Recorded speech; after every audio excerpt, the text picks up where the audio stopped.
아멘. 자, 첫 주 오늘 새롭게 시작입니다. 여러분, 이번 한 해 동안 여러분들이 암송 구절을 이렇게 같이 보시면서 암송에 가시면 그 말씀이 우리한테 배부른 양식이 됩니다. 한번 해보십시오. 제가 오늘 뭐 계속 반복되는 이야기를 할 거지만 우리가 경험한 거는 보통 보면 경험한 것들이 100% 맞는 것은 아닙니다.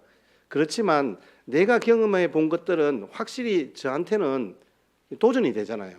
이렇게 해봤는데 이런 결과가 있었다, 그거잖아요. 제가 목사로서 여러분들에게 권면하는 것도 있지만 동일하게 하나님의 백성으로서 살아가면서 제가 경험한 것들을 여러분들에게 말씀을 드리는 거예요. 여러분들이 한번 도전해 보시면 결코 여러분들에게 손해보는 일은 아닐 거예요. 제가 확실하게 말씀을 드립니다. 여러분들에게 정말 2024년을 맞이한 우리 한가족 교회와 여러분의 직장과 생업과 가정 위에 하나님의 복주심이 함께 하시기를 주의 이름으로 축복합니다. 지금 이 시대에 꼭 필요하고 강조해야 할 성경적인 주제가 많이 있겠지만 특별히 이 마지막 때를 살아가는 저와 여러분들에게 주시는 말씀을 저는 오늘 24년 표로 우리가 같이 함께 생각하는 열심을 품고 주를 섬기라라는 로마서 12장 11절 말씀을 여러분들과 함께 한 해를 살아가면서 도전하고자 합니다.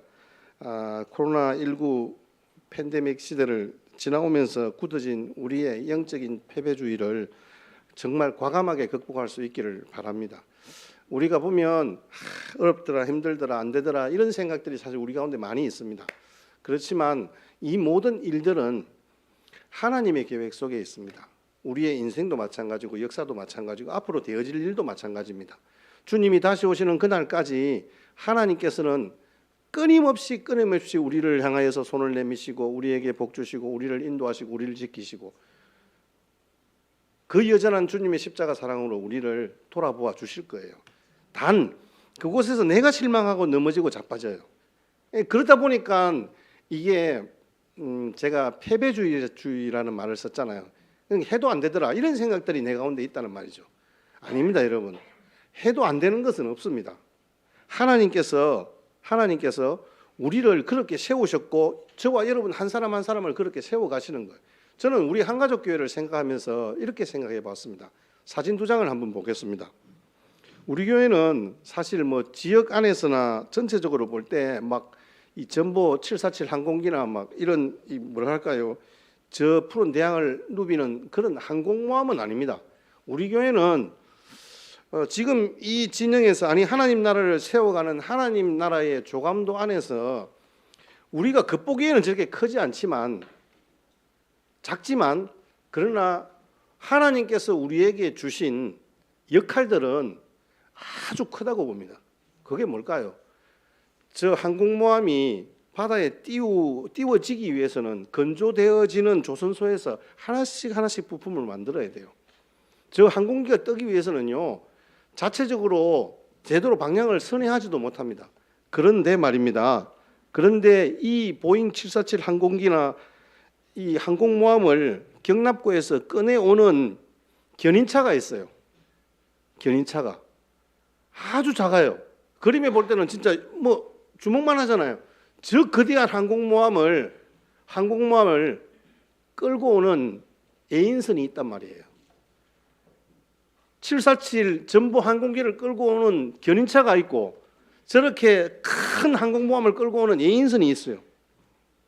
그런데 여러분, 우리 교회가 저는 그런 역할을 한다고 봅니다.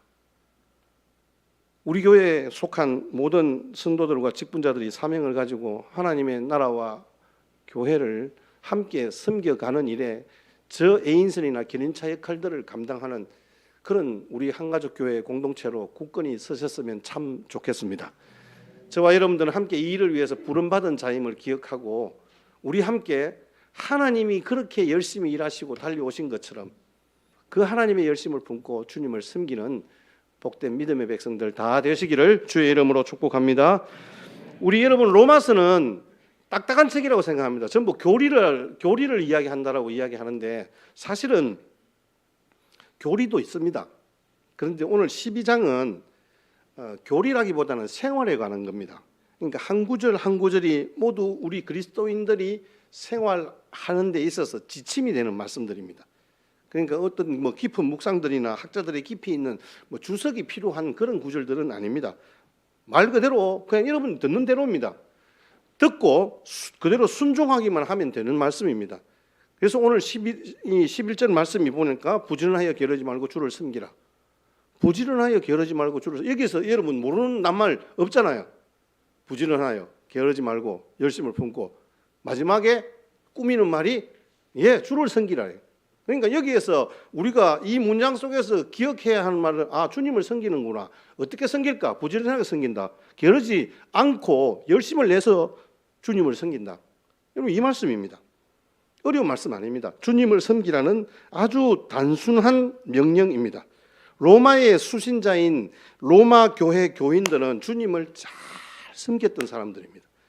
그들이 주님을 잘 섬겼던 자들이라는 증거는 마지막 로마서 16장에 우리가 확인할 수 있습니다. 로마서는 사실은 15장까지 끝나도 전혀 이상하지 않는 성경책입니다. 그런데 16장을 보면은요, 16장에 사람 이름이 일일이 열거되고 있어요. 28명이. 그런데 이 28명을 전부 뭐라고 이야기하냐면 주님을 잘 섬겼던 자들이라고 말씀하고 있습니다. 로마서 16장은 그런 의미에서 명예의 전당이라고 할 수 있죠. 명예의 전당. 명예의 전당이 뭐예요? 수고한 사람. 여러분 메이저리그 명예의 전당에는 메이저리그에서 큰 활약이나 획기적인 어떤 사건들을 수고한 사람들을 거기에 헌액을 하는 거예요. 명예의 전당에. 여러분 우리 기독교 역사에 있어서 명예의 전당에 헌액된 이 사람들의 이름이 로마서 16장에 기록되고 있다니까요. 그들의 그 모든 절절히 표현되어지는 구절들을 보면 주를 위해 수고한 사람들이라는 표현을 씁니다. 주를 위해 수고한 사람들. 로마계 교인들은 주님을 위해 수고한 사람들, 주님을 잘 섬기는 사람들이었다는 말씀입니다.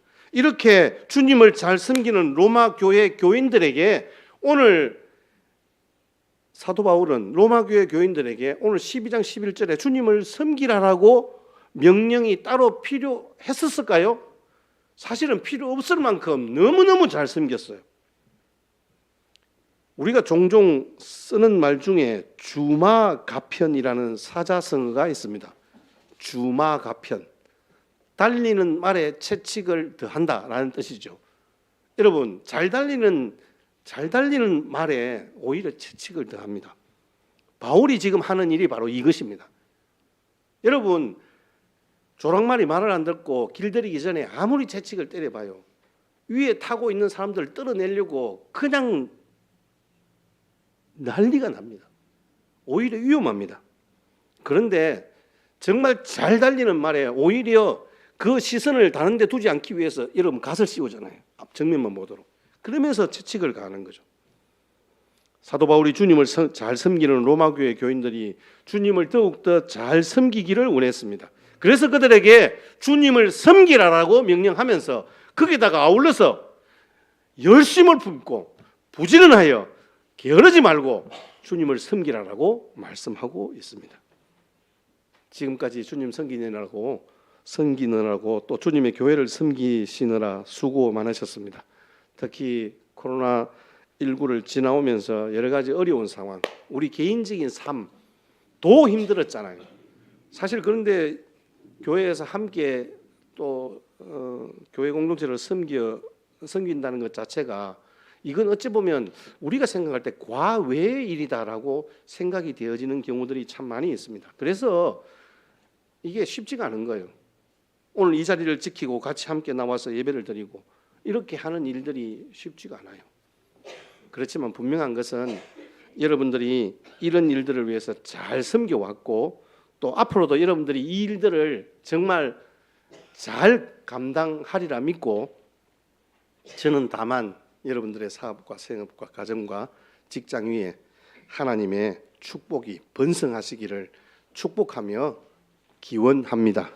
그래서 여러분 주님을 잘 섬기십시오. 지금까지 주님을 잘 섬겨 오신 여러분, 주님을 섬기라는 이 명령을 우리에게 주신 명령으로 받고, 그래서 지금까지 주님을 잘 섬겨 왔지만 앞으로 주님을 더욱더 잘 섬기는 종들이 되기를 바라는 마음으로, 사도 바울의 그 심정으로 저도 여러분들에게 달리는 말에 제가 채찍을 더합니다. 이번 한 해 주님을 더 잘 섬기는 우리 교회, 우리 한가족교회 모든 성도들이 되시기를 기대합니다. 자, 그러면 어떻게 주님을 더 잘 섬길 수 있을까요? 사도 바울은 이렇게 말합니다. 오늘 12장 11절 상반절에 부지런하여 게으르지 말고, 부지런하여 게으르지 말라. 부지런하다는 표현이, 이런 표현이 어떨까요? 변은 주인의 발자국 소리를 듣고 자란다라는 말이 있습니다. 부지런히 물대고 피 같은 그런 잡초들을 뽑고 관리하는 농부의 그 벼와 게으름을 피우면서 심어두기만 하고 아무런 것도 하지 않는 이 그런 농부의 벼는 차이가 날 수밖에 없습니다. 그 누가 알아서 그렇게 아닙니다. 제가 경험했다 했잖아요. 제가 촌놈 아닙니까? 우리 아버지는요, 저보다 힘이 한 3분의 1 정도밖에 안 돼요. 제가 아버지가 술 한 잔 드시고 항상 저희 아버지는 이게 들청마루 끝에 기둥에 이렇게 기대서 졸고 계세요. 그럼 어떻게 돼요? 떨어질 수도 있잖아요. 그리고 막 어머니하고 이게 이제 부부 싸움을 하시고 막 화가 나시면 그냥 아버지는 한쪽 구석으로 어쨌든 가세요. 그럼 제가 거기 가셔서 저 뒤편에 있거나 뭐 뒷마당에 있거나 이렇게 하신단 말이에요. 제가 고등학교 때, 제가 중학교 때 아버지를 이렇게 안아서 방으로 모셔오고 그렇게 했었어요. 그 정도로 덩치가 작으세요. 근데요, 그렇게 덩치가 작으신데도 불구하고요, 지게를 지면요, 저보다 2배 더 무게를 지고 오세요. 그리고 항상 새벽에 논에 나가서 물을 대고 확인하고 피를 뽑고 그렇게 해요. 옆에 있는, 주변에 있는 다른 농사 짓는 우리 이웃의 벼들보다 훨씬 더 농사가 잘 돼요. 똑같은 땅이에요. 사실은 똑같은 물을 내요. 똑같은 햇빛이 비쳐요. 그런데도 왜 그럴까요? 농사도 부지런해야 제대로 할 수 있는 거예요. 여러분, 하물며 주님을 섬기는 일은 어떠하겠습니까? 부지런해야 제대로 주님을 섬길 수 있는 거예요. 부지런히 주님을 섬겨야 합니다. 고린도전서 4장 2절 말씀에 부지런히 주님을 섬기라는 말은 조금 다르게 표현되어 있는데 이렇게 이야기합니다. 고린도전서 4장 2절 다 같이 시작. 그리고 맡은 자들에게 구할 것은 충성이니라. 아멘. 충성이 뭡니까, 여러분? 충성은 부지런함입니다. 게으름입니다. 우리 이전에 우리 강사님이 한 분 오셔서 이 이야기를 했죠. 충성은 하나님이 보시기에 합당하게 행하는 겁니다. 하나님이 보시기에 맞게 행동하는 겁니다. 그게 어떤 의미일까요? 부지런함입니다. 여러분, 거기에서 나의 스킬이 중요한 게 사실은 아니에요. 내가 그 일을 하느냐 안 하느냐가 중요한 거죠. 그래서 정말 부지런하여 게으르지 말고 열심을 품고 주를 섬기라는 주님의 말씀의 의미가 여기에 있는 거예요. 그 다음으로 주님을 잘 섬기기 위해서 11절 하반절에 보시면 열심을 품고 주를 섬기라 그러잖아요. 여러분, 열심이라고 해서 무조건 좋은 뜻은 아니죠. 여러분, 우리의 감정과 생각대로 잘못된 열심으로 막 달려가면요, 이게 사단이 나게 되어 있는 거예요. 잠언 19장 2절 말씀에도 그러잖아요. 지식 없는 소원은 선하지 못하고 발이 급한 사람은 잘못 간다. 나는 열심히 달려간다고 하지만 잘못 가면 그게 아무 소용이 없잖아요. 다시 돌아와야 되는데요. 내 혼자 열심히 달려간다고 해서 되는 일은 물론 아닙니다. 그래서 제가 오늘 갈로 열고 보니까 하나님의 열심을 품고 이렇게 했잖아요. 여러분, 열심은요, 하나님이 지금까지 우리를 위해 달려오신 그 걸음으로 달려가면 되는 거예요. 로마서 10장 2절 말씀도 이렇게 경고합니다. 그들이 하나님께 열심히 있으나 올바른 지식이 따르는 것이 아니니라. 올바른 지식이 아니고 엉뚱한 지식으로 열심히 달려가면 어디로 가느냐? 이단으로 가는 거예요. 이단들은요, 열심히 있는 사람들을 캐치합니다. 어떻게 알아보는지 그들은 저보다도 훨씬 더 눈이 좋아요. 우리 교회에서 여러분, 열심히 있는 사람이 그런 분들과 같이 만나게 돼요. 이상해요. 내가 열심히 없다 그러면 여러분 이단들을 안 만날 거니까 걱정하지 마시고, 그런데 어쨌든 여러분 열심은 올바른 지식이 기반이 되어야 돼요. 바울은 우리가 이와 같은 잘못된 열심이 아니라 바른 열심을 품어야 된대요. 바른 열심이 뭘까요? 바른 열심은 하나님의 영, 곧 성령에 이끌리는 사람을 의미합니다. 성령 하나님께서 우리 마음에 감동하시고 역사하심을 따라 믿음으로 순종하며 달려가는 이 열심, 성령으로 끌어오르는 열심이라고 원어에 보면 그렇게 이야기하는 거예요. 카타토 버뉴마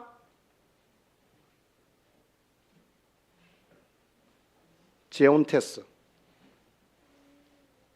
성령의 열심으로 끌어오르는 사람. 영어 NIV 성경에는 너의 영적인 열심 이렇게 이야기하는 거예요. 영적인 열심. 그래서 주님을 잘 섬기기 위해서 성령에 이끌리는 열심이 필요합니다.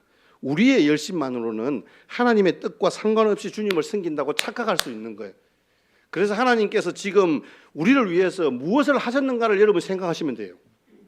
하나님을 위해서 우리는 어떤 열심을 내셨습니까? 하나님께서 당신의 아들 예수님을 사람의 몸으로, 그것도 이 땅에 오셔서 십자가의 제물로 죽게 하시는 그 열심, 뭐 그거 외에 더 이상 어떻게 더 설명이 필요하겠습니까?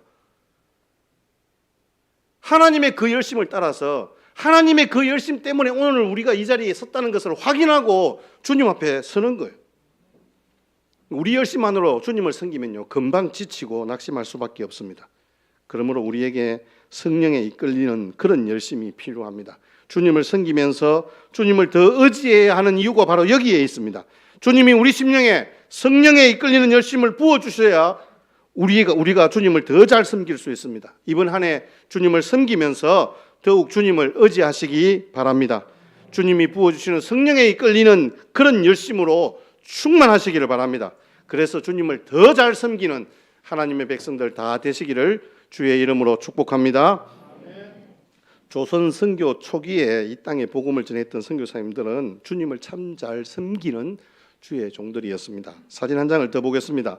부지런히 열심을 다해서 선교 사역을 감당했습니다. 서서평 선교사님이라고 광주 지역에서 이제 독신 여선교사님으로 오셨어요. 1912년도에 파송을 받아와서 22년 동안 광주에서 사역하시다가 1934년에 순교하셨습니다. 이 땅에 묻힌 엘리자베스 세핑, 즉 서서평 선교사의 묘비입니다. 여러분 광주 양림동이 지금은 이렇게 광역시가 되면서 굉장히 좋아졌습니다. 그런데 그 당시에는 그렇지 않았습니다. 몇 년 전 영화로 제작이 되어져서 이 이제 서서평 선교사님이 다시 좀 부각이 되어졌는데요. 그리스도인들에게 감동을 준 이 서핑 선교사의 묘역을 몇 차례 답사하면서 큰 감동으로 다가왔던 글귀가 바로 Not success, but serve였습니다. 성공이 아니라 성기입니다. 우리 같이 한번 받아가겠습니다. 성공이 아니라 성기입니다. 예, 우리 마음에 새겨야 할 글귀가 아닌가 생각해 봅니다. 목회도 성공이 아니라 성김이어야 한다라고 저는 그렇게 배웠습니다. 우리의 삶도 성공이 아니라 성김이어야 합니다. 암담한 일제 치하에서도 신앙의 지조를 지키고 해방 후에 우리 교단을 설립했던 주남선 목사님과 한상동 목사님을 비롯한 믿음의 선배들도 주님을 열심히 잘 섬기는 종들이었습니다. 여기에 우리가 강조되는 말은 열심히 강조되는 게 아니에요. 주님을 섬긴다는 거예요. 내가 이 땅 가운데서 무슨 성공을 위해서 달려가는 사람들은 아니잖아요. 여러분 척박한 이 조선 땅에서 열심히 복음을 전하는 선교사님들과 우리 선배님들이 로마서 16장에 기록된 믿음의 사람들에 비해서 저는 전혀 뒤처지지 않는다고 생각합니다. 우리들도 그런 선배님들을 본받아서 주님 섬기는, 정말 열심히 잘 섬기는 종들이 되었으면 좋겠습니다. 그렇다면 우리가 이 한 해 동안 주님을 잘 섬기기 위해서 무엇을 할 수 있을까요? 오늘도 제가 특별한 성경 구절이 아니라고 말씀드려요. 교리적으로 뭔가 심오한 그런 해석이 필요한 게 아닙니다. 말 그대로 우리의 생활 지침, 주님을 섬기는 거예요. 지금까지 교회가 한 번도 해보지 않은 것에 대해서 제가 여러분들에게 말씀드리려고 하는 것이 아닙니다. 새로운 프로젝트나 새로운 캠페인이 아닙니다. 오히려 전통적으로 우리가 자신의 사명이라고 믿어왔던 초대 교회에서 특별히 그 성도들이 함께 지키며 생활해왔던 5가지가 있잖아요. 그 5가지를 우리 교회에서 한번 3가지로 실천 사항을 정리하면서 한번 여러분들에게 말씀을 드리면서 오늘 오후, 다음 주 오후에 우리 비전 설명회를 같이 하려고 합니다. 그래서 여러분 정말 우리가 이러한 주님을 잘 섬기기 위해서 기본적인 우리의 생활 지침, 즉 실천 사항은 뭐가 되면 좋을까? 제가 고민하면서 한번 생각해 봤어요. 한마디로 딱 이렇게 정리를 저는 했어요. 여러분 우리 잘 보십시다. 잘 봅시다. 열심히 봅시다. 자주 봅시다. 여러분 저와 여러분들이 같이 함께 서로의 얼굴을 마주하고 같이 봤으면 좋겠습니다. 외면하지 마시고 여러분 우리 정말 잘 봐야 합니다. 우리 한번 큰 소리로 받아가십시다. 봅시다. 네, 두고 봅시다 아닙니다. 우리 봅시다. 여러분 안 보이는데 안 보는데 무슨 예배가 이루어질 수 있습니까? 하나님을 안 만나고 어떻게 우리가 예배를 드린다고 할 수 있겠습니까? 하나님과 데이트한다고 이야기를 하는데 데이트 장소에 나오지도 않는데 무슨 데이트가 되겠습니까? 저와 여러분들이 서로 얼굴도 안 보는데 거기에 무슨 인격적인 대화가 있겠습니까? 우리가 서로 사귄다고 하면서 얼굴도 안 보고 고개 푹 숙이고 앉았다가 가면 그게 무슨 사귀는 걸까요? 우리 가끔 여기 지금도 열심히 지금 고개 푹 숙이고 자고 있는 우리 친구들이 있어요. 제가 이 친구들이 여러분 조는 것이 죄가 아닙니다. 조는 것이 죄가 아니에요. 왜냐하면 피곤하면 당연히 졸 수밖에 없죠. 조는 책임은 저에게 있어요. 그런데 여러분 이 사실을 아셔야 돼요. 같이 함께 얼굴 보고 하나님 앞에 예배드리러 나왔는데 내가 고개 푹 숙이고 있다. 이건 결국 뭐예요? 보기 싫다는 거예요. 그런 결과가 온다는 거예요. 그래서 우리가 함께 졸기보다는 집중해서 서로를 보자는 말이에요. 저의 얼굴을 보라는 게 아니라 하나님께서 우리에게 주시는 음성을 듣고 하나님을 배우는 거예요. 오늘 이 자리에 임재하신 성령의 감동과 임재하심을 경험하는 예배자로 우리가 세워졌으면 좋겠다는 거예요. 여러분 하나님 얼굴을 잘 안 보면요 우리를 착각하게 만드는데 사단이 다 우리 앞을 가리는 거예요. 그러면서 뭐 한 줄 아세요? 나는 네 얼굴 보기 싫어. 나는 네 할 일만 하고 가겠다. 그래 되면 어떻게 됩니까? 너무 가까워지기에는 너무 먼 당신이 되는 거예요. 그래서 여러분 하나님의 얼굴 보기가 나는 하나님 얼굴 못 보겠다. 하나님의 얼굴이 어딘지 모르겠다. 그러시면 여러분 하나님의 말씀을 전하는 제 얼굴을 여러분들이 보시라 이 말씀입니다. 그러기 위해서 우리가 우리의 발걸음을 가장 먼저 어디에 두어야 하느냐? 여러분 예배 생활에 부지런하여 열심을 내시기 바랍니다. 예배는 하나님을 만나는 시간입니다. 세월이 흐르면서 바뀐 것이 많이 있지만 가장 많이 바뀐 것이 저는 우리 그리스도인들이 예배의 모습이라고 생각합니다. 주일 낮 예배뿐만 아니라 저녁 예배까지 열심을 품고 참석했던 그런 시절들이 있었습니다. 저는 적어도 원래는 여러분 주일 오전 예배, 오후 예배를 한 번 더 드리는 열심을 내었으면 좋겠습니다. 한 번 더 여러분들이 예배 드리는 그 운동에 열심을 내주십시오. 새벽 기도와 수요 성경 공부 시간에도 여러분 부진히 참석해 주십시오. 여러분 참 못된 마음들이 있는데요. 나는 금요 기도의 스타일이야. 나는 수요일에 안 나와. 나는 새벽 기도 나오면 오히려 내 신앙생활에 방해가 돼. 이렇게 생각하는 분들이 계시더라고요. 저한테 직접적으로 이야기는 안 해요. 그런데 제가 느끼는 바가 그래요.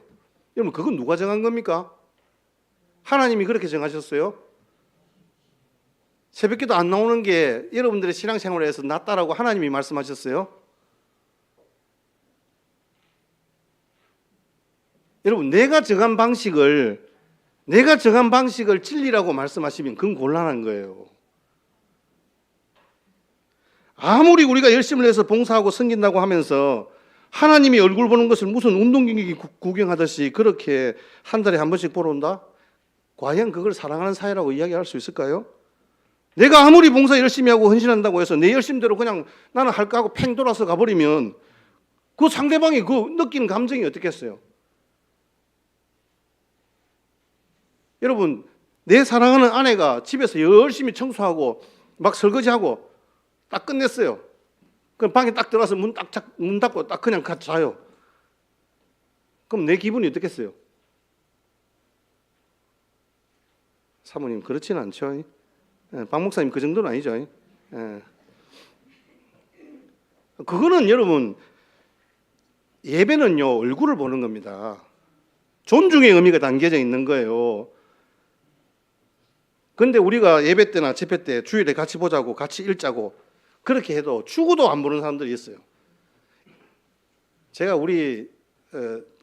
잘 알기 때문에 말씀드립니다. 새벽기도 우리 멤버들이 좀 있어요. 새벽기도 멤버들은 꼭 나오시는 분들이 계시는데 제가 차량 운행을 해가지고 이렇게 오시면 딱 앉아서 성경을 읽어요. 우리가 PRS 그 성경을 읽잖아요. 근데 딱 앉으면 성경만 읽으면 눈을 딱 감아요. 그 왜 눈을 감냐라고. 그래서 내가 하도 안 보시길래 그러면 같이 성경을 보고 읽자고 제가 그렇게 하는데도 끝까지 눈을 감고 계세요. 그 이유로 감아 보니까 눈이 아픈 거예요. 앞에 보니까 눈도 아프고 그리고 성경책을 보려니까 잘 안 보이고. 제가 이해는 해요, 여러분. 근데 여러분, 하나님께서 나를 보시고자 이 자리에 오셨어요. 근데 나는 하나님 얼굴 보기 싫다고 고개 푹 숙이고 있으면 이건 뭔가 안 맞는 거예요.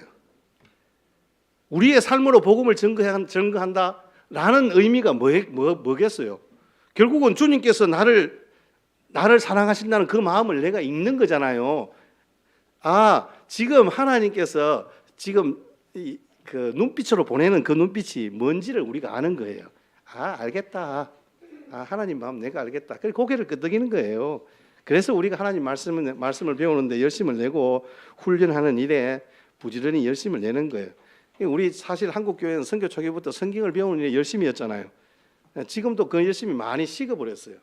저는 개인적으로 생각할 때 여러분들이 한번 도전해 보시기를 바랍니다. 뭔 도전이냐면 우리 교회는 모임이 많지 않아요. 정해진 것밖에 없어요. 수요일날 성경 공부하는 거 하나, 금요일날 기도회 하는 거, 그리고 좀 더 자율적으로 새벽기도 그냥 나와서 같이 기도하는 거, 주일 오전 예배, 오후 예배밖에 없잖아요. 사실은 이전에는 넘쳐날 정도였어요. 홍수에 오일이 마실 물이 없다고 이야기할 만큼 그렇게 넘쳐나는 거였어요. 그런데 말입니다. 우리가 한 번이라도 한 가지라도 열심을 내서 하나님의 말씀에 우리가 한번 빠져보십시다. 이단들은요, 우리가 듣기에 솔깃한 것을 가르칩니다. 말씀 배우고 훈련하는 일에 부지런한 열심을 내지 않으면요, 사단은요 너무 잘 알아요. 내 마음속에 어떤 다른 그런 열심들이 있잖아요. 좀 더 사람들을 좀 더 만나고 깊이 있게 사귀고 싶은 이런 마음들이 있어요. 그래서 그 틈을 노리는 거예요. 미혹하는 거예요. 이상하게 그 사람들을 잘 찾아냅니다. 정작 본교회에서는 예배도 참석하지 않고 수요 성경공부도 참석하지 않으면서 이게 맞다 저게 맞다, 성경공부는 이렇게 하는 거다 저렇게 하는 거다, 이렇게 이야기하시는 분들이 계세요. 제가 아까 서두에 말씀드렸잖아요. 경험을 하고 여러분 하셔야 돼요. 은혜를 받은 경험이 있어야 그 은혜대로 우리가 생활하는 거잖아요. 제가 이단 성경공부를 해봤지 않습니까? 제가 해봤으니까 여러분들에게 말씀드리는 거예요. 이단들이 틀리다고 하는 것은 제가 참석해보고 공부하고 경험했고 지금 역사가 증명하고 있고 지금 그들의 실상을 보고 있는 일반인들이 다 알고 있는 사실이에요. 그래서 여러분들이 성경을 우리 교회에서 공부를 하셔야 돼요. 그래야 그 이단들이 이야기하는 주장들에 미혹되지 않아요. 여러분 꼭 같이 함께 하나님의 말씀 앞에 그 말씀들이 주는 그런 은혜들을 경험하고 공유했으면 좋겠습니다. 우리가 우리의 삶에 있어서 복음을 전하는데 요즘은 밖에 나가서 뭐 예수 믿으세요라고 전도지 주고 이렇게 하는 어떤 지금 상황들은 되지는 못해요. 그러나 분명한 것은 우리에게 주신, 예수님이 다시 오실 때까지 주신 사명은요, 복음 전하는 거잖아요. 전도와 선교에 열심히 해야 한다는 거, 여러분 그것은 변할 수 없는 진리예요. 복음의 현장을 우리가 이 땅 가운데서 살아낼 때, 저 사람은 예수 믿는 사람이구나 하는 것들을 사람들이 알게 되는 거예요. 그래서 저와 여러분들을 통해서 하나님을 만나게 되는 거예요. 그 사람들이 전도가 되어지고 복음을 듣고 그들이 새 사람이 되는 것은요, 우리 힘으로 되는 게 아니에요. 우리 지혜로 되는 것이 아니에요. 우리 말로 되는 것이 아니에요. 하나님의 열심으로, 성령의 감동으로 그들이 변화되는 그런 은혜가 있게 될 줄 믿습니다. 선교의 마지막 주자로서 거룩한 사명을 잘 감당하는 한가족 교회가 되었으면 좋겠습니다. 자, 마지막으로 한 가지 여러분, 우리 교회가 잘 해왔고 앞으로도 잘 할 수 있는 것입니다. 우리 같이 한번 받아겠습니다. 섬기십시다. 예, 우리가 잘 섬기면 좋겠습니다. 베드로전서 4장 10절 말씀에 각각 은사를 받은 대로 여러 가지 은혜를 맡은 선한 청지기 같이 서로 봉사하라. 예, 한국 교회는 여전히 많은 봉사자와 헌신자들이 필요합니다. 우리 교회도 교사도 필요하고요, 찬양대도 필요하고 각자의 자리에서 많은 영역에서 교회를 섬길 분들이 필요합니다. 예전과 비교하면 헌신자의 숫자가 줄어들고 열심히 식었습니다. 그렇지만 우리 교회가 서로 하나님이 주신 은사대로 열심을 품고 주님을 섬길 때 우리 교회가 누구보다도 잘 섬기는 교회, 서로가 잘 은혜를 함께 누리는 그런 교회로 세워져 갈 줄 믿습니다. 사도행전 2장 42절입니다. 마지막으로 같이 한번 보겠습니다. 시작. 그들이 사도의 가르침을 받아 서로 교제하고 떡을 떼며 오로지 기도하기를 힘쓰니라. 아멘. 여러분, 개인주의 영향으로 교회 안에 교우들끼리 교제도 약화되었습니다. 여러분, 이 일들 가운데서 우리 교회에 속한 기관과 우리 교구와 우리 모든 각 섬기는 영역 속에서 부지런히 열심을 내어 함께 교제하고 섬기는 일에 먼저 우리의 마음을 들였으면 참 좋겠습니다. 우리 한가족 교회가 한 해 동안 부지런하여 게으르지 말고 열심을 품고 주님을 섬기는 시간으로 기억되는 그런 축복의 시간이 되었으면 참 좋겠습니다. 저와 여러분들의 삶의 걸음에 하나님이 복 주시고 함께 하시는 그런 은혜와 은총과 영광이 경험되어지는 복된 한 해 되시기를 주의 이름으로 축복합니다. 로마서 12장 11절 다 같이 함께 한 번 더 우리 합독하시겠습니다. 선포하시면서 같이 함께 읽겠습니다. 시작. 부지런하여 게으르지 말고 열심을 품고 주를 섬기라. 아멘. 우리 하나님의 말씀 앞에 하나님의 말씀이 얼마나 열심이신지 확인하는 우리 간증 영상을 한번 보겠습니다. 여러분들이 보신 부분도 있을 거예요. 우리 조혜련 집사가 그 어머니를 전도한다고 했는데 전도가 안 됐잖아요. 그런데 하나님께서 하나님의 열심으로 사람을 변화시켜 가시는 거예요. 무엇으로요? 예, 하나님의 말씀으로. 한번 확인해 보십시다.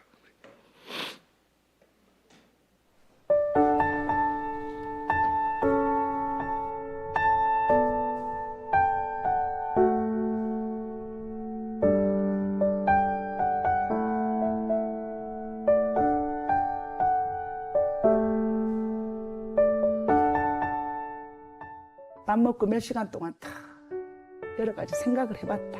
근데 네, 혜련아, 응? 내 예수 믿으란다. 어머. 그래서 엄마 정말이야. 다 필요 없다. 내 생에 딱 돌아봤는데 그 종교가 그리 열심히 해도 하나도 바뀐 거 없고. 어머나. 내 그 아들 때문에 내가 이 세월을 어찌 살았노? 어머. 다 필요 없다. 얘기 들어보니까는 내 그 너네가 말한 그 하나님 어머. 예수 믿으란다. 어머. 옷을 갈아입고 있는 거야. 네.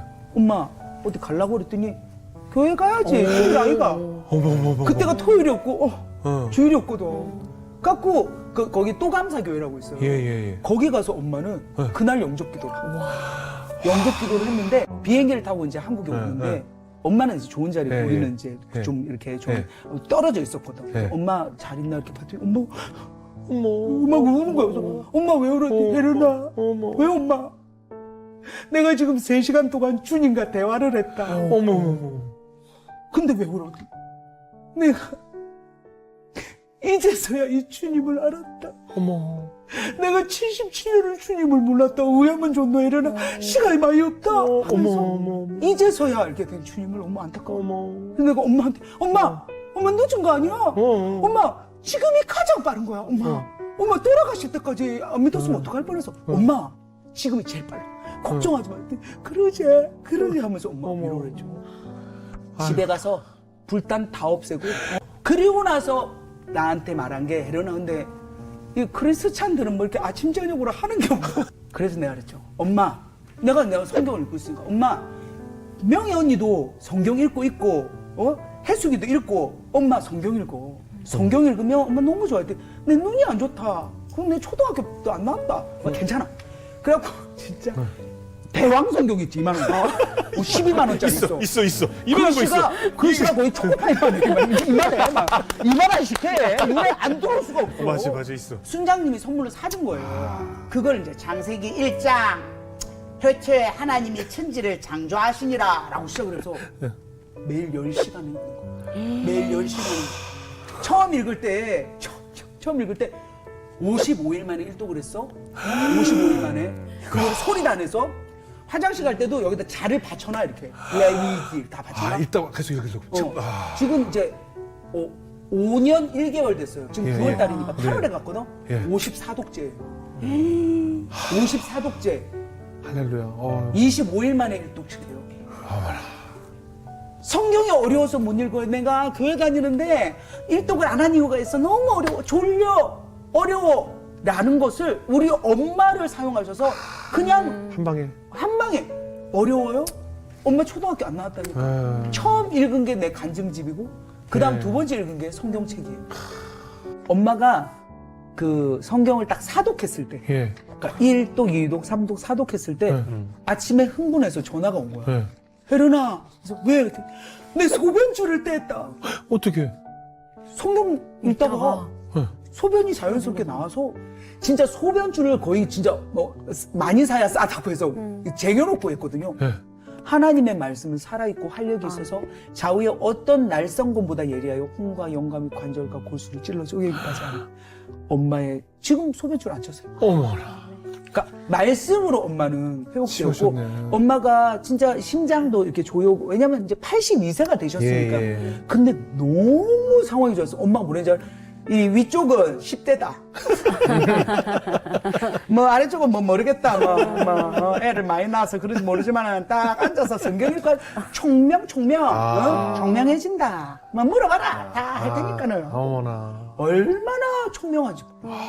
엄마 왜 그렇게 성경을 읽어? 그랬더니 엄마 그러는 거야. 내 하나님을 잘 모른다. 하나님을 모르는데 내가 어떻게 믿고 뭘 기도하노? 내 진짜 남는 게 싫어이다. 네. 말씀 읽어 하나님 마음 알고 내가 진짜 기도할 거. 나라를 위해, 민족을 위해, 믿지 않는 가족을 위해 내 기도할 거다. 이게 엄마의 고백이에요. 정말 오늘 대박이지 않나요? 대박이에요.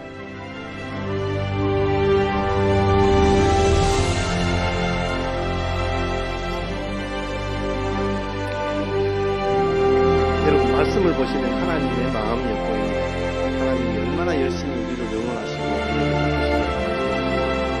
바꾸시는 말씀을 읽으시고 경험을